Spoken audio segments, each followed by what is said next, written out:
Hello everyone, I am Darshan from Rankbook Learning and Software Solution, and today we are talking about cybersecurity. And I'm very excited to have you here for our first session. Let's get started.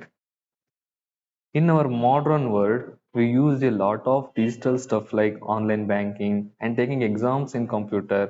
Everything is kind of like a digital version, right? So we need to talk about keeping all the information safe and secure. So that's what cybersecurity all about. Sure, let's start with basic example before diving into the cybersecurity. Let's assume a woman is shopping, made a shopping in a shopping.com. So ಒಬ್ರು women ಶಾಪಿಂಗ್.com ಅಲ್ಲಿ ಒಂದು website ನಲ್ಲಿ shopping ನ ಮಾಡಿರ್ತಾರೆ. So during the shopping ಅವರು ಅವರ email address and some basic information ನ ಆ ವೆಬ್ಸೈಟ್ ನಲ್ಲಿ ಫಿಲ್ ಮಾಡಿರ್ತಾರೆ. ಆಫ್ಟರ್ ದಿ ಶಾಪಿಂಗ್ ಸ್ವಲ್ಪ ಟೈಮ್ ಆದ್ಮೇಲೆ ಅವ್ರಿಗೊಂದು ಮೇಲ್ ಬರುತ್ತೆ. ಸೊ ಶಾಪಿಂಗ್.com ಒಂದು ಮೇಲ್ ಬರುತ್ತೆ. ಸೊ ನಿಮಗೆ ಒಂದು ಗಿಫ್ಟ್ ವೌಚರ್ ಬಂದಿದೆ. ಸೊ ನೀವು ಅದನ್ನ ಓಪನ್ ಮಾಡಬೇಕು ಅಂದ್ರೆ ಇವರು ಒಂದು ಬೇಸಿಕ್ ಇನ್ಫಾರ್ಮೇಶನ್ ಅದರಲ್ಲಿ ಪ್ರೊವೈಡ್ ಮಾಡಬೇಕು. ಲೈಕ್ ಒಂದು ಕ್ರೆಡಿಟ್ ಕಾರ್ಡ್ ನಂಬರ್ ಇರ್ಬೋದು ಅಥವಾ ಅಕೌಂಟ್ ಡೀಟೇಲ್ಸ್ ಇರ್ಬೋದು. ಈ ತರ ಬೇಸಿಕ್ ಸಮ್ ಇನ್ಫಾರ್ಮೇಶನ್ ನ ಕೊಟ್ಟು ಆ ಗಿಫ್ಟ್ ವೌಚರ್ ನ ಓಪನ್ ಮಾಡ್ಬೇಕಾಗಿರುತ್ತೆ. ಸೊ ಇವ್ರು ಏನಂತ ಥಿಂಕ್ ಮಾಡಿರ್ತಾರೆ, ಈ ಒಂದು ಮೇಲ್ ಶಾಪಿಂಗ್.com ಇಂದ ಬಂದಿದೆ ಅಂತ ತಿಳ್ಕೊಂಡಿರ್ತಾರೆ. But the mail actually from third person. So third person ಈ ಒಂದು ಶಾಪಿಂಗ್.com ಅನ್ನ ಹ್ಯಾಕ್ ಮಾಡಿ ಅಲ್ಲಿಂದ ಇನ್ಫಾರ್ಮೇಶನ್ ನ ಗ್ರ್ಯಾಬ್ ಮಾಡಿ ಇವ್ರಿಗೆ ಮೇಲ್ ನ ಸೆಂಡ್ ಮಾಡಿರ್ತಾರೆ.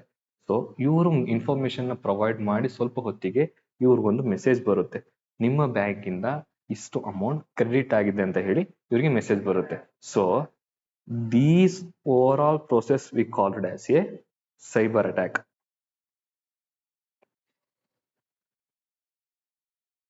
The person who is attacking, as we call it as a hacker.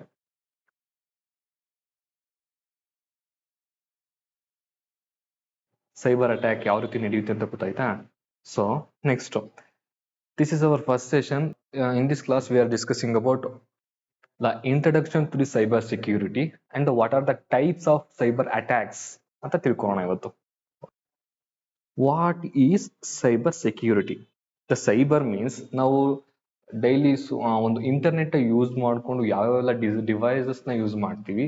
Example mobiles, laptops, computers and some applications, ಅವೆಲ್ಲ ಇಂಟರ್ನೆಟ್ ನ ಯೂಸ್ ಮಾಡ್ಕೊಂಡು ಎಲ್ಲ ಯೂಸ್ ಮಾಡುವಂತ ಡಿವೈಸಸ್ ಮತ್ತೆ ಅಪ್ಲಿಕೇಶನ್ಸ್ ಎಲ್ಲ ಥಿಂಗ್ಸ್.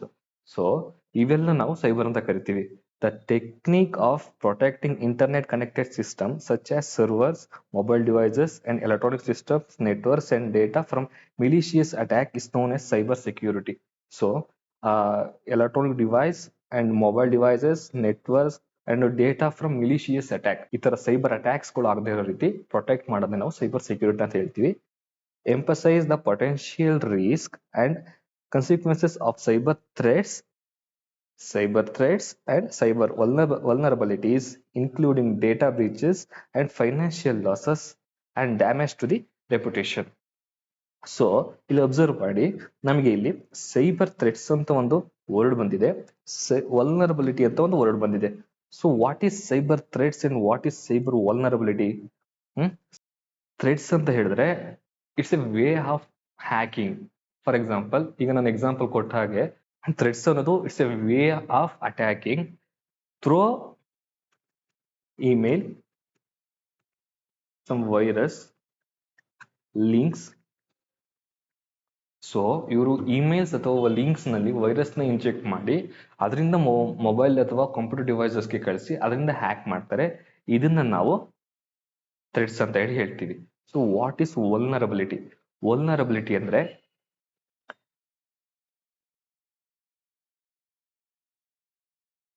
the weakest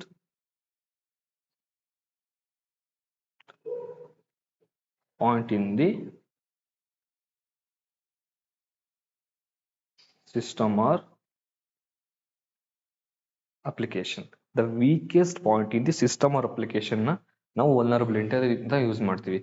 ಸೊ ಆ ವಲ್ನರಬಿಲಿಟಿ ಯಾವ ರೀತಿ ಕ್ರಿಯೇಟ್ ಆಗುತ್ತೆ ಅಂದ್ರೆ, ಒಂದು ಆ ಸಿಸ್ಟಮ್ ನ ಬಿಲ್ಡ್ ಮಾಡುವಾಗ ಸ್ಟ್ರಾಂಗ್ ಅದ ವೀಕೆಸ್ಟ್ ಕೋಡ್ ನ ಯೂಸ್ ಮಾಡಿ ಬಿಲ್ಡ್ ಮಾಡಿರ್ತಾರೆ, ಅಥವಾ ಅಪ್ಲಿಕೇಶನ್ ನ ಬಿಲ್ಡ್ ಮಾಡುವಾಗ ಒಂದು ವೀಕೆಸ್ಟ್ ಕೋಡ್ ನ ಬಿಲ್ಡ್ ಮಾಡಿ ಯೂಸ್ ಮಾಡ್ಕೊಂಡು ಅದನ್ನ ಬಿಲ್ಡ್ ಮಾಡ್ತಾರೆ. ಸೊ ಅವಾಗ ವಲ್ನರಬಿಲಿಟಿ ಅಂದ್ರೆ ವಲ್ನರಬಿಲಿಟಿ ಹುಟ್ಕೊಳ್ಳುತ್ತೆ. ಸೊ ಅದರಿಂದ ಏನಾಗುತ್ತೆ, ಅವ್ರು ಅಟ್ಯಾಕ್ ನ ಮಾಡ್ತಾರೆ, ಅದರಿಂದ ಡೇಟಾ ಬ್ರೀಚಸ್ ಆಗುತ್ತೆ, ಫೈನಾನ್ಷಿಯಲ್ ಲಾಸಸ್ ಆಗುತ್ತೆ, ಡ್ಯಾಮೇಜ್ ಟು ರೆಪ್ಯುಟೇಷನ್ ಇವೆಲ್ಲವೂ ಕೂಡ ಆಗುತ್ತೆ. So what is cyber security ಅಂದ್ರೆ ಗೊತ್ತಾಯ್ತಾ? Next, what are the types of cyber attacks ಅಂತ ನೋಡೋಣ. The first one is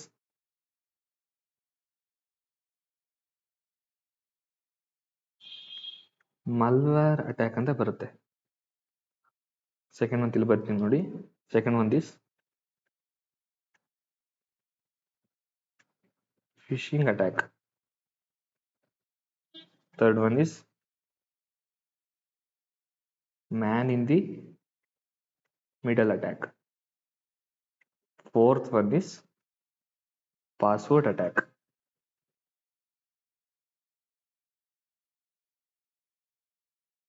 These are the types of cyber attacks. First one to malware cyber attack ಅಂದ್ರೆ ಏನಂತ ನೋಡೋಣ. malware attack ಅಂದ್ರೆ ಏನಂತ ನೋಡೋಣ. malware attack can occur when user unknowingly download the malicious software after initiating and legitimate files or links through email, websites or removable devices. So when the user downloading the malicious software, so ಒಂದು website ಇಂದ ಒಂದು internet ಇಂದ ಯಾವುದೋ ಒಂದು software ನ user install ಮಾಡ್ತಾರೆ ಅಂತಂದ್ರೆ, ಕೆಲವೊಂದು ಸಾಫ್ಟ್ವೇರ್ಗಳಿಗೆ ಅಷ್ಟು ಸೆಕ್ಯೂರ್ ಇರಲ್ಲ, ಅವ್ರಿಗೆ ಸೆಕ್ಯೂರಿಟಿನ ಪ್ರೊವೈಡ್ ಮಾಡಿರಲ್ಲ. So when the user downloading these type of software from the server, ಅದರಲ್ಲಿ ಅವ್ರು ಕೆಲವೊಂದು ವೈರಸ್ ನ ಇಂಜೆಕ್ಟ್ ಮಾಡಿ ನೀವು ಅದನ್ನ ಇನ್ಸ್ಟಾಲ್ ಮಾಡಿದಾಗ, ಅದು ನಿಮ್ಮ ಕಂಪ್ಯೂಟರ್ ಒಳಗಡೆ ನೀವು ಇನ್ಸ್ಟಾಲ್ ಮಾಡಿದಾಗ ನಿಮ್ಮ ಕಂಪ್ಯೂಟರ್ ಇರೋ ಡೇಟಾಸ್ನೆಲ್ಲ ಅವ್ರಿಗೆ ಈಸಿಯಾಗಿ ಗ್ರ್ಯಾಬ್ ಮಾಡ್ಬೋದು. Once installer the malware can compromise the system, steal information or cause other harmful effect. So once software install ಮಾಡಿದಾಗ ಸೊ ನಿಮ್ಮಲ್ಲಿರುವಂತ ಸಿಸ್ಟಮ್ ಕೂಡ ಸ್ಲೋ ಆಗಿ ವರ್ಕ್ ಆಗುತ್ತೆ. ನೆಕ್ಸ್ಟ್ ನಿಮ್ಮಲ್ಲಿರುವಂತಹ ಡೇಟಾ ಕೂಡ ಅದಕ್ಕೆ ಟ್ರಾನ್ಸ್ಫರ್ ಆಗುತ್ತೆ. ನೆಕ್ಸ್ಟ್ ಹಾರ್ಮ್ಫುಲ್ ಎಫೆಕ್ಟ್ ಕೂಡ ಆಗುತ್ತೆ. So this is about malware attack. Next one is, so next phishing attack ಅಂದ್ರೆ, phishing attacks involve deceptive emails, messages or websites that mimic trustworthy sources of trick users into revealing sensitive information such as password and financial details. Attackers often create convincing but fake communication, urging the recipient to click on links or providing personal data, compromising their security. So ನಾನು ಆಗಲೇ example ಕೊಟ್ಟಾಗೆ ಈ fishing attack ಅನ್ನೋದು ನಿಮಗೆ email ಮುಖಾಂತರ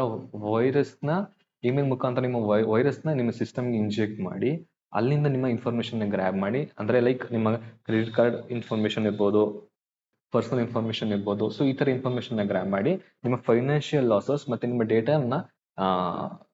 ಡೇಟಾನ grab ಮಾಡ್ಲಿಕ್ಕೆ ಈ ತರ phishing attack ಮಾಡ್ತಾರೆ. So next one is, so next ಬಂದು man in the middle attack. Man in the middle attack occurs when the third party intercepts on and potentially alters communication between two parties without their knowledge. The attackers can eavesdrop on or manipulate the data exchange, posing a significant threat to the confidentiality and integrity of information. These can happen in the various scenarios such as unsecured Wi-Fi networks or through compromised devices. So ಇವ್ರ man in the middle attack ಯಾವ ರೀತಿ ಆಗುತ್ತೆ ಅಂದ್ರೆ, so ನಿಮ್ಮ ಮತ್ತೆ server ಜೊತೆ interact ನಡಿಬೇಕಾದ್ರೆ so third party ಬಂದು ನಿಮ್ಮ IP ಅಡ್ರೆಸ್ ನ ಯೂಸ್ ಮಾಡಿಕೊಂಡು ಸೊ ಸೆಂಟ್ರಲ್ಲಿ ಬಂದು ಸರ್ವರ್ ಮತ್ತೆ ನಿಮ್ಮಲ್ಲಿರೋ ಇನ್ಫಾರ್ಮೇಶನ್ ನ ಗ್ರ್ಯಾಬ್ ಮಾಡಿ ನಿಮ್ಮಲ್ಲಿರೋ ಬೇಸಿಕ್ ಪರ್ಸನಲ್ ಡೇಟಾನ ಅವರು ಅಟ್ಯಾಕ್ ಮುಖಾಂತರ ಗ್ರ್ಯಾಬ್ ಮಾಡ್ಬೋದು. ಸೊ ಈ ಒಂದು man in the middle attack ಹೇಗೆ ಆಗುತ್ತೆ ಅಂದ್ರೆ, so using the unsecured wifi networks, secure ಇಲ್ಲದೆ ಇರುವಂತ ವೈಫೈ ನೆಟ್ವರ್ಕ್ ನ ಯೂಸ್ ಮಾಡೋದ್ರಿಂದ ಈ man in the middle attack occur ಆಗುತ್ತೆ. Next one is password attack. The password attack involves unauthorized attempts to gain access to a system or account by trying a guess or crack password.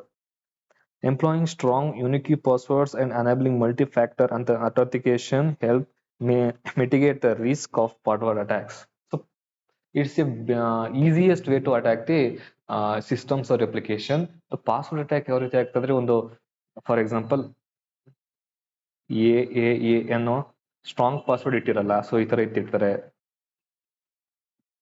So ಅಟ್ಯಾಕರ್ಸು guess ಮೇಲೆ ಒಂದು possible ಆಗುವಂತ password ನ use ಮಾಡಿಕೊಂಡು ಈ password attack ನ use ಮಾಡ್ತಾರೆ. So ಈ password attack ಆಗ್ಬಾರ್ದು ಅಂದ್ರೆ ಒಂದು ಯೂನಿಕ್ ಆಗಿರುವಂತ ಪಾಸ್ವರ್ಡ್ ನ ನಾವು ಪ್ರೊವೈಡ್ ಮಾಡಬೇಕಾಗುತ್ತೆ ಸಿಸ್ಟಮ್ಗೆ. ಅಂಡ್ ಹ್ಯಾಕ್ ಮಾಡ್ಲಿಕ್ಕೆ ಆಗದೇ ಇರುವಂತ ಒಂದು ಪಾಸ್ವರ್ಡ್ ನ, ಸ್ಟ್ರಾಂಗ್ ಆಗಿರೋ ಪಾಸ್ವರ್ಡ್ ನ ಯೂಸ್ ಮಾಡಬೇಕಾಗುತ್ತೆ. So is are about the types of cyber attacks. So ನಿಮ್ಗೆ ಅರ್ಥ ಆಯ್ತು ಅಂತ ತಿಳ್ಕೊತೀನಿ. ಸೊ ನೆಕ್ಸ್ಟ್ ಬಂದು needs of cyber security. Cyber security ಎಲ್ಲಿ ನೀಡ್ ಇದೆ ಅಂತ ಹೇಳಿ. ದ ಫಸ್ಟ್ ಒನ್ ಇಸ್, ಅಂದ್ರೆ ಬೇಸಿಕ್ ಆಗಿ ಎಲ್ಲೆಲ್ಲಿ ಸೈಬರ್ ಸೆಕ್ಯೂರಿಟಿ ಇರಲೇಬೇಕಂತ ಹೇಳಿ. Okay, to protect private data. Private ಡೇಟಾನ ಪ್ರೊಟೆಕ್ಟ್ ಮಾಡಲಿಕ್ಕೆ ಸೈಬರ್ ಸೆಕ್ಯೂರಿಟಿ ಬೇಕು. ಸೊ ಪ್ರೈವೇಟ್ ಡೇಟಾ ಅಂದ್ರೆ ನಮ್ಮ ಗೌರ್ಮೆಂಟ್ ಇನ್ಫಾರ್ಮೇಶನ್ ಇರ್ಬೋದು, ರೈಲ್ವೆ ಇನ್ಫಾರ್ಮೇಶನ್ ಇರ್ಬೋದು, ಅಂಡ್ ನಮ್ಮ ಪೊಲೀಸ್ ಸ್ಟೇಷನ್ ಅಲ್ಲಿ ನಡೆಯುವಂತ ಒಂದು ಕ್ರೈಮ್ ಇನ್ಫಾರ್ಮೇಶನ್ ಇರ್ಬೋದು. ಈ ತರ ಎಲ್ಲ ಇನ್ಫಾರ್ಮೇಶನ್ ನ ಒಂದು ಸೆಕ್ಯೂರ್ ಮಾಡ್ಲಿಕ್ಕೆ ಸೈಬರ್ ಸೆಕ್ಯೂರಿಟಿ ಬೇಕು. Next, to protect banking and financial data. So ನಮ್ಮ ಇಂಡಿಯಾದಲ್ಲಿ ಲಾಟ್ ಆಫ್ ಬ್ಯಾಂಕ್ಸ್ಗಳಿದೆ. ಒಂದೊಂದು ಬ್ಯಾಂಕ್ ಅಲ್ಲಿ ಸಾಕಷ್ಟು ಜನ 1000 ಗಟ್ಲೆ ಜನಗಳು ಬ್ಯಾಂಕ್ ಅಕೌಂಟ್ ನ ಓಪನ್ ಮಾಡಿರ್ತಾರೆ. ಸೊ ಅವರ ಒಂದು ಅಕೌಂಟಿಂಗ್ ಡೇಟಾನ ಮೇಂಟೈನ್ ಮಾಡ್ಲಿಕ್ಕೆ and financial data, for example ನೀವು ಎಲ್ಲರೂ ಕೂಡ ಫೋನ್ ಪೇ, ಗೂಗಲ್ ಪೇ ಎಲ್ಲಾನು ಕೂಡ ಯೂಸ್ ಮಾಡ್ತೀರಾ. ಸೊ ಅದರಲ್ಲಿ ಯಾವುದೇ ರೀತಿ ಫ್ರಾಡ್ ನಡೆದಿರೋ ರೀತಿ ಸೆಕ್ಯೂರಿಟಿ ಕೊಡ್ಲಿಕ್ಕೆ ಸೈಬರ್ ಸೆಕ್ಯೂರಿಟಿನ ಯೂಸ್ ಮಾಡ್ತೀವಿ. The next one is national security. So national security ಅಂತ ಬಂದಾಗ ನಾವು ಮೇನ್ ಥಿಂಗ್ ಫಸ್ಟ್ ಬರ್ಬೇಕಾಗಿರೋದೆ ಮಿಲಿಟರಿ ಇನ್ಫಾರ್ಮೇಶನ್ ಬೇರೆ ಕಂಟ್ರಿಗೆ ಗೊತ್ತಾಗದಿರೋ ರೀತಿ ಸೀಕ್ರೆಟ್ ಆಗಿ ಇಡ್ಲಿಕ್ಕೆ ಸೈಬರ್ ಸೆಕ್ಯೂರಿಟಿ ಬೇಕು. ನೆಕ್ಸ್ಟ್ ನಮ್ಮ ಪೊಲಿಟಿಕಲ್ ಇನ್ಫಾರ್ಮೇಶನ್ ಇರ್ಬೋದು, ನಮ್ಮ ನ್ಯಾಷನಲ್ ವೆಲ್ತ್ ಇನ್ಫಾರ್ಮೇಶನ್ ಇರ್ಬೋದು, ಡೆವಲಪಿಂಗ್ ಇನ್ಫಾರ್ಮೇಶನ್ ಇರ್ಬೋದು. ಸೊ ಈ ತರ ಇನ್ಫಾರ್ಮೇಶನ್ಗೆಲ್ಲ ಸೆಕ್ಯೂರಿಟಿ ಕೊಡ್ಲಿಕ್ಕೆ ಸೈಬರ್ ಸೆಕ್ಯೂರಿಟಿ ಬೇಕೇ ಬೇಕು. Next, global security. The global security is nothing but international security ಅಂತ ಹೇಳ್ಬೋದು ಇದನ್ನ. ಸೊ ಇಂಟರ್ನ್ಯಾಷನಲ್ ಸೆಕ್ಯೂರಿಟಿ ಅಂದ್ರೆ ಬೇರೆ ದೇಶದ ಜೊತೆ ನಮ್ಮ ಒಂದು ದೇಶ ಒಂದು MOU ಮಾಡ್ಕೊಂಡಿರುತ್ತೆ. ಸೊ ಈ ಒಂದು ಇನ್ಫಾರ್ಮೇಶನ್ ಬೇರೆ ಒಂದು ಕಂಟ್ರಿ ಗೊತ್ತಾಗದೇ ಇರುತ್ತೆ ಸೆಕ್ಯೂರಿಟಿನ ಪ್ರೊವೈಡ್ ಮಾಡಬೇಕಾಗುತ್ತೆ. ಸೊ ಅಲ್ಲಿ ನಾವು ಸೈಬರ್ ಸೆಕ್ಯೂರಿಟಿನ ಯೂಸ್ ಮಾಡ್ತೀವಿ. Last one is protecting sensitive data. Sensitive data ಅಂದ್ರೆ ಫಾರ್ ಎಕ್ಸಾಂಪಲ್ ನಮ್ಮ ಪರ್ಸನಲ್ ಡಾಟಾ ಅಂದ್ರೆ ನಮ್ಮ ಡಿವೈಸ್ ಇರತಕ್ಕಂತ images, videos and some files, documents and applications. So ಈ ತರ ಎಲ್ಲ ಸೆನ್ಸಿಟಿವ್ ಡಾಟಾನ ಪ್ರೊಟೆಕ್ಟ್ ಮಾಡ್ಲಿಕ್ಕೆ ಸೈಬರ್ ಸೆಕ್ಯೂರಿಟಿ ಬೇಕೇ ಬೇಕು. ಸೊ ಗೊತ್ತಾಯ್ತಾ, the needs of cyber security ಎಲ್ಲೆಲ್ಲಿ ಯೂಸ್ ಮಾಡ್ತೀವಿ ಅಂತ ಗೊತ್ತಾಯ್ತು ಅನ್ಕೋತೀನಿ. ಸೊ ನೆಕ್ಸ್ಟ್ ಹೋಗೋಣ. The next one is the consideration of cyber security. For example ನೀವು ಸೈಬರ್ ಸೆಕ್ಯೂರಿಟಿನ ಓದಿ ಬೇರೆ ಕಂಪನಿಗೆ ಜಾಬ್ಗೆ ಹೋದಾಗ from the company point of view, the ಕಂಪನಿಯವರು ಒಂದು ಸೈಬರ್ ಸೆಕ್ಯೂರಿಟಿಯನ್ನ 3 ಲೆವೆಲ್ ಆಗಿ ಡಿವೈಡ್ ಮಾಡ್ತಾರೆ. ಆ red team, blue team and purple team. The red team is nothing but attackers ಅಂತ ಹೇಳ್ಬೋದು. ಬ್ಲೂ ಟೀಮ್ ನ ನಾವು ಡಿಫೆನ್ಸ್ ಅಂತ ಕರಿತೀವಿ.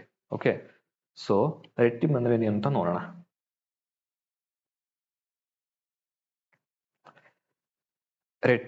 ರೆಡ್ ಟೀಮ್ ನ ನಾವು ಪೆನೆಟ್ರೇಷನ್ ಟೆಸ್ಟರ್ಸ್ ಅಂತಾನು ಕೂಡ ಕರಿತೀವಿ ರೆಡ್ ಟೀಮ್ಗೆ. So red teaming involves various techniques such as penetration testing, social engineering and other simulating attacks to access the effectiveness of existing security measures. The primary objective of the red team is to provide a realistic and objective assessment of an organization's security posture. By emulating the tactics, techniques and procedures of potential attackers, the red team helps identify area for improvements.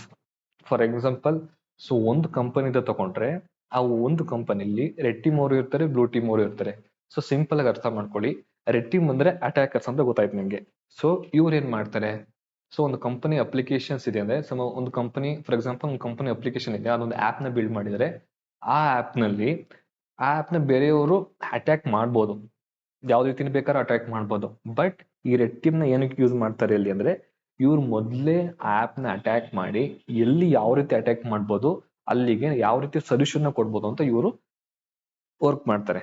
So ಇವರು red team ಅವರು ಅದನ್ನ ಹುಡುಕಿ blue team ಗೆ information ಕೊಡ್ತಾರೆ. So blue team ಅವರು ಇವ್ರು ಏನ್ information provide ಮಾಡಿರ್ತಾರೆ ಅದ್ರನ್ನ ಯೂಸ್ ಮಾಡ್ಕೊಂಡು ಅದಕ್ಕೆ ಸೊಲ್ಯೂಷನ್ ಹುಡುಕ್ಬೇಕಾಗುತ್ತೆ. ಅರ್ಥ ಆಯ್ತಾ? ಸೊ ರೆಡ್ ಟೀಮ್ ಅಂದ್ರೆ ಇಷ್ಟೇ, ಸಿಂಪಲ್ ಆಗಿ ಅರ್ಥ ಮಾಡ್ಕೊಳ್ಳಿ. ನೆಕ್ಸ್ಟ್,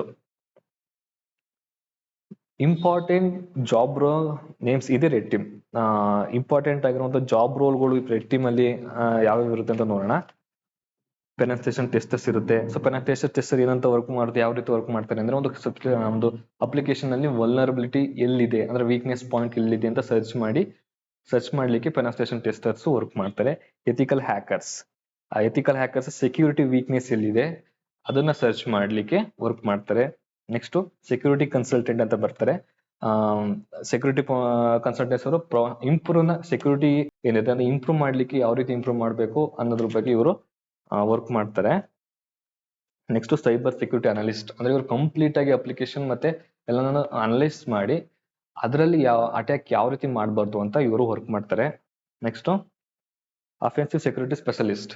ಸೊ ಇವರು ಕೆಳಗಡೆ ಅಂಡರ್ ಅಲ್ಲಿ ಬರ್ತಕ್ಕಂಥ ಸೈಬರ್ ಸೆಕ್ಯೂರಿಟಿ ಅನ್ಸರ್ಸ್ಗೆ ಗೈಡ್ ಮಾಡ್ಲಿಕ್ಕೆ ಯಾವ ರೀತಿ ಒಂದು ವಲ್ನರಬಿಲಿಟಿ ಮತ್ತೆ ಥ್ರೆಟ್ಸ್ ನ ಸರ್ಚ್ ಮಾಡ್ಲಿಕ್ಕೆ ಗೈಡ್ ಮಾಡ್ಲಿಕ್ಕೆ ಇವರು ವರ್ಕ್ ಮಾಡ್ತಾರೆ. ಸೊ ಇವರಿಗೆಲ್ಲ ನೀವು ಸೈಬರ್ ಸೆಕ್ಯೂರಿಟಿಲಿ ರೆಡ್ ಟೀಮ್ ಅಲ್ಲಿ ವರ್ಕ್ ಮಾಡ್ತಿದ್ದೀರಾ ಅಂದ್ರೆ ನಿಮಗೆ ಬೇಸಿಕ್ ಸ್ಯಾಲ್ರಿ ಬಂದು if you are a fresher ಆಗಿದ್ರೆ ನಿಮಗೆ ಬೇಸಿಕ್ ಸ್ಯಾಲ್ರಿ ಬಂದು 5 lakh to 7 lakh per annum ವರೆಗೂ ಇರುತ್ತೆ ನಿಮಗೆ ಫ್ರೆಶರ್ ಆಗಿದ್ರೆ. ಅಕಸ್ಮಾತ್ ನಿಮಗೆ 2 to 5 years ಎಕ್ಸ್ಪೀರಿಯನ್ಸ್ ಇತ್ತು ಅಂದ್ರೆ ನಿಮ್ಮ ಸ್ಯಾಲ್ರಿ ಬಂದ್ಬಿಟ್ಟು 8 lakh ಇಂದ 12 lakh ವರೆಗೂ ಇರುತ್ತೆ. ಫಾರ್ ಎಕ್ಸಾಂಪಲ್ ನೀವು ಸೀನಿಯರ್ ರೆಡ್ ಟೀಮರ್ ಅಂತ ಆಗಿದ್ರೆ ನಿಮಗೆ 5 to 10 year ವರೆಗೂ ಎಕ್ಸ್ಪೀರಿಯನ್ಸ್ ಇದ್ರೆ ನಿಮ್ಮ ಸ್ಯಾಲ್ರಿ ಬಂದು 13 lakh ಇಂದ 21 lakh ವರೆಗೂ ನಿಮ್ಗೆ ಸ್ಯಾಲ್ರಿ ಇರುತ್ತೆ. ಸೊ ಅರ್ಥ ಆಯ್ತಾ ರೆಡ್ ಟೀಮ್ ಅಂದ್ರೆ ಮತ್ತೆ ಯಾವ್ಯಾವ ರೋಲ್ ಬರುತ್ತೆ, ನಿಮ್ಗೆ ಸ್ಯಾಲ್ರಿ ಪ್ಯಾಕೇಜ್ ಎಷ್ಟಿರುತ್ತೆ ಅಂತ ಗೊತ್ತಾಯ್ತು ಅನ್ಕೋತೀನಿ. ಸೊ ಇದೇ ತರ ಬ್ಲೂ ಟೀಮ್ ಅವ್ರಿಗೂ ಸೇಮ್ ವರ್ಕ್ ಇರುತ್ತೆ. ಬ್ಲೂ ಟೀಮ್ ಏನ್ ವರ್ಕ್ ಇರುತ್ತೆ ನೋಡೋಣ. Blue team activities include monitoring network and systems logs, implementing security controls, conducting regular vulnerability assessments, and responding to incident in real time. The primary goal of the blue team is to enhance the organization's overall security by maintaining a strong defense against cyber threats. Blue team activities focus on prevention, detection, and response to cyber incidents. So ಆ red team ಅವರು hack ಮಾಡ್ತಾರೆ ಅಂತ ಗೊತ್ತಾಯ್ತು, blue team ಅವರು defend ಮಾಡ್ತಾರೆ ಅಂತ ಗೊತ್ತಾಯ್ತು. So red team ಅವರು ಏನ್ ಹ್ಯಾಕ್ ಮಾಡಿ ಅದಕ್ಕೆ ವಲ್ನರಬಿಲಿಟಿನ ಸರ್ಚ್ ಮಾಡಿ ಮತ್ತೆ ಥ್ರೆಟ್ಸ್ ನ ಸರ್ಚ್ ಮಾಡಿ ಇವ್ರಿಗೆ ಏನ್ ಇನ್ಫಾರ್ಮೇಶನ್ ನ ಪ್ರೊವೈಡ್ ಮಾಡಿರ್ತಾರೆ. ಸೊ ಇದು ಅದನ್ನ ಯೂಸ್ ಮಾಡ್ಕೊಂಡು ಇವರು ಬ್ಲೂ ಟೀಮ್ ಅವರು ಅದಕ್ಕೆ ಸೊಲ್ಯೂಷನ್ ಹುಡುಕ್ಬೇಕಾಗುತ್ತೆ. ಸೊಲ್ಯೂಷನ್ ಹುಡುಕಿ ಆ ವಲ್ನರಬಿಲಿಟಿನ ಕ್ಲೋಸ್ ಮಾಡ್ಲಿಕ್ಕೆ ಇವರು ವರ್ಕ್ ಮಾಡ್ತಾರೆ. ಸೊ ಬ್ಲೂ ಟೀಮ್ ಮತ್ತೆ ರೆಡ್ ಟೀಮ್ ಏನು ಅಂತ ಗೊತ್ತಾಯ್ತು ಅನ್ಕೋತೀನಿ. The primary goal of the blue team is enhance the organisation overall security maintenance by strong defence against cyber threats. ನೋಡಿ ಸೈಬರ್ ಥ್ರೆಟ್ಸ್ ನ ಅಗೇನ್ಸ್ಟ್ ಇವರು ಸ್ಟ್ರಾಂಗ್ ಡಿಫೆನ್ಸ್ ನ ಮಾಡಿ ಥ್ರೆಟ್ಸ್ ಗಳು ಅಟ್ಯಾಕ್ ಆಗದೆ ಇರೋ ರೀತಿ, ವೈರಸ್ ಇಂಜೆಕ್ಟ್ ಆಗದೆ ಇರೋ ರೀತಿ ಇವರು ವರ್ಕ್ ಮಾಡ್ತಾರೆ. Blue team activities focus on prevention, detection, responsive security incidents ಗೆ ಇವರು ವರ್ಕ್ ಮಾಡ್ತಾರೆ. ಅಂದ್ರೆ ಪ್ರಿವೆಂಟಿಂಗ್, ಡಿಟೆಕ್ಷನ್ ಮಾಡಕ್ಕೆ and responsive cyber incident. So ಈ ತರ ವರ್ಕ್ ಮಾಡ್ಲಿಕ್ಕೆ ಬ್ಲೂ ಟೀಮ್ ಅವರು ಹೆಲ್ಪ್ ಮಾಡ್ತಾರೆ. Next important job roll names in the blue team. The first one is vulnerability management assessment. So vulnerability search ಮಾಡಿ ಕೊಟ್ಟಿರ್ತಕ್ಕಂಥ ವಲ್ನರಬಿಲಿಟಿನ ಇವರು ಡಿಫೆನ್ಸ್ ಮಾಡ್ಲಿಕ್ಕೆ ಇವರು ವರ್ಕ್ ಮಾಡ್ತಾರೆ. ಸೆಕ್ಯೂರಿಟಿ ಅನಲಿಸ್ಟ್, ಅಪ್ಲಿಕೇಶನ್ ಅಲ್ಲಿ ಸೆಕ್ಯೂರಿಟಿ ಯಾವ ರೀತಿ ಪ್ರೊವೈಡ್ ಮಾಡಬೇಕು ಅಂತ ಸೆಕ್ಯೂರಿಟಿ ಅನಲಿಸ್ಟ್ ವರ್ಕ್ ಮಾಡ್ತಾರೆ. Next security engineer. ಸೊ ಇವರು ಕೂಡ ಸಿಮಿಲರ್ ಆಗಿ ಸೆಕ್ಯೂರಿಟಿ ಅನಲಿಸ್ಟ್ ತರನೇ ವರ್ಕ್ ಮಾಡ್ತಾರೆ. ಸೆಕ್ಯೂರಿಟಿನ ಯಾವ ರೀತಿ ಇಂಪ್ರೂವ್ ಮಾಡಬೇಕು ಅಂಡ್ ಸ್ಟ್ರಾಂಗ್ನೆಸ್ ನ ಯಾವ ರೀತಿ ಬಿಲ್ಡ್ ಮಾಡಬೇಕು ಅಂತ ಇವರು ವರ್ಕ್ ಮಾಡ್ತಾರೆ. End point security analyst. End point ಅಂದ್ರೆ ಎಂಡ್ ಅಲ್ಲಿ ಲಾಸ್ಟ್ ಅಲ್ಲಿ ಯಾರು ಯೂಸ್ ಮಾಡ್ತಾರೆ. For example mobiles. End point security, end point devices ಅಂದ್ರೆ ಮೊಬೈಲ್ಸ್, ಕಂಪ್ಯೂಟರ್ಸ್. ಸೊ ಇವೆಲ್ಲ ಎಂಡ್ ಪಾಯಿಂಟ್, ಇದೆಲ್ಲ ಎಂಡ್ ಪಾಯಿಂಟ್ ಯೂಸರ್ಸ್ ಯೂಸ್ ಮಾಡುವಂತ ಡಿವೈಸಸ್ ಗಳು. ಸೊ ಇವರು ಇಲ್ಲಿ ಎಂಡ್ ಪಾಯಿಂಟ್ ಡಿವೈಸಸ್ ಗೆ ಸೆಕ್ಯೂರಿಟಿನ ಪ್ರೊವೈಡ್ ಮಾಡ್ತಾರೆ. ಸೆಕ್ಯೂರಿಟಿ ಅಡ್ಮಿನಿಸ್ಟ್ರೇಟರ್, ಇವರು ಕೂಡ ಹೆಡ್ ಇರ್ತಾರೆ. ಇವ್ರು ಅಂಡರ್ ಬರಬೇಕಂತ ಎಲ್ಲ ಸೈಬರ್ ಸೆಕ್ಯೂರಿಟೀಸ್ ಕೂಡ ಇವರು ಗೈಡ್ ಮಾಡ್ತಾರೆ. ಸೇಮ್ ರೆಡ್ ಟೀಮ್ ತರನೇ ಬ್ಲೂ ಟೀಮ್ ವರ್ಗೂ ಸಿಮಿಲರ್ ಸ್ಯಾಲರಿ ಪ್ಯಾಕೇಜ್ ಇರುತ್ತೆ. ಫ್ರೆಶರ್ ಆಗಿದ್ರೆ ಅವರಿಗೆ 5 lakh ಇಂದ 7 lakh ವರೆಗೂ ಪರ್ ಆನಮ್ ವರೆಗೂ ಸ್ಯಾಲರಿ ಇರುತ್ತೆ. ಅವ್ರಿಗೇನಾದ್ರು 2 to 5 years ಎಕ್ಸ್ಪೀರಿಯನ್ಸ್ ಇದ್ರೆ ಅವರಿಗೆ 8 lakh ಇಂದ 12 lakh ವರೆಗೂ ಪ್ಯಾಕೇಜ್ ಸಿಗುತ್ತೆ. If if he is A expert ಆಗಿದ್ರೆ ಅವ್ರಿಗೆ 13 lakh ಇಂದ 21 lakh ವರೆಗೂ ಸ್ಯಾಲರಿ ಪ್ಯಾಕೇಜ್ ಸಿಗುತ್ತೆ. So red team blue team ಅಂದ್ರೆ ಗೊತ್ತಾಯ್ತು ಅನ್ಕೋತೀನಿ. ನೆಕ್ಸ್ಟ್ ಪರ್ಪಲ್ ಟೀಮ್ ಅಂತ ಒಂದಿದೆ. ಪರ್ಪಲ್ ಟೀಮ್ ಅಂದ್ರೆ ಏನು? In purple teaming the red team and blue team works together to assess and enhance the security measures. The red team provides insight into the attack methodologies while the blue team implements tests and defensive strategy based on this information.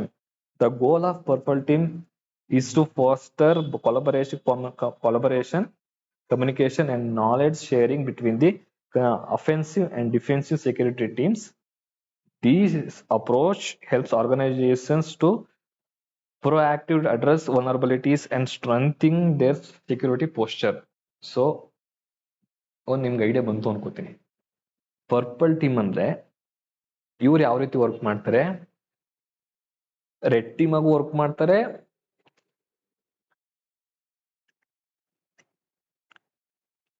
And also blue team ಆಗು ಕೂಡ work ಮಾಡ್ತಾರೆ. So red team ಆಗಿ ಯಾವ ರೀತಿ vulnerability search ಮಾಡ್ಲಿಕ್ಕೂ ಕೂಡ ಇವರು work ಮಾಡ್ತಾರೆ. ಬ್ಲೂ ಟೀಮ್ ಆಗಿ ವಲ್ನರಬಿಲಿಟಿ ಅಂತ ಥ್ರೆಡ್ಸ್ ನ ಯಾವ ರೀತಿ ಡಿಫೆನ್ಸ್ ಮಾಡಬೇಕು ಅನ್ನೋ ಕೂಡ ಇವರು ವರ್ಕ್ ಮಾಡ್ತಾರೆ. So the goal of the purple team is foster collaboration, communication and knowledgement sharing between the offensive and defence security teams. So offensive ಅಂದ್ರೆ ರೆಡ್ ಟೀಮ್, ಡಿಫೆನ್ಸಿವ್ ಅಂದ್ರೆ ಬ್ಲೂ ಟೀಮ್. ಎರಡರ ಮಧ್ಯೆ ಕೂಡ ನಾಲೆಡ್ಜ್ ನ ಶೇರ್ ಮಾಡ್ಲಿಕ್ಕೆ, communication ಮಾಡ್ಲಿಕ್ಕೆ ಇವರು help ಮಾಡ್ತಾರೆ. This approach help organisation proactive address vulnerability strengthen the security posture. So ಇವರು ವರ್ಕ್ ಮಾಡಿ ವಲ್ನರಬಿಲಿಟಿನ ಫೈಂಡ್ ಮಾಡಿ ಅದಕ್ಕೆ ಸೆಕ್ಯೂರಿಟಿ ಪೋಸ್ಚರ್ ಇಂಪ್ರೂವ್ ಮಾಡ್ಲಿಕ್ಕೆ ಇವರು ಕೂಡ ಹೆಲ್ಪ್ ಮಾಡ್ತಾರೆ. ಸೊ ಇವತ್ತು ನಾವು introduction to the cyber security ಅಂತ ನೋಡಿದ್ವಿ. Next the types of cyber attacks ನೋಡಿದ್ವಿ. ಜೊತೆಗೆ ನಾವು the needs of cyber attacks ನೋಡಿದ್ವಿ. ಜೊತೆಗೆ red team, blue team, purple team ಅಂದ್ರೆ ಏನು ಅಂತ ನಾವು ತಿಳ್ಕೊಂಡ್ವಿ. ಗೊತ್ತಾಯ್ತಾ?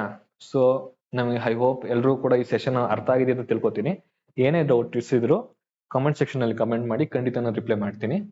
ನೆಕ್ಸ್ಟ್ ಕ್ಲಾಸ್ ಅಲ್ಲಿ ನಾವು ಕಂಟಿನ್ಯೂ ಮಾಡೋಣ. Thank you so much.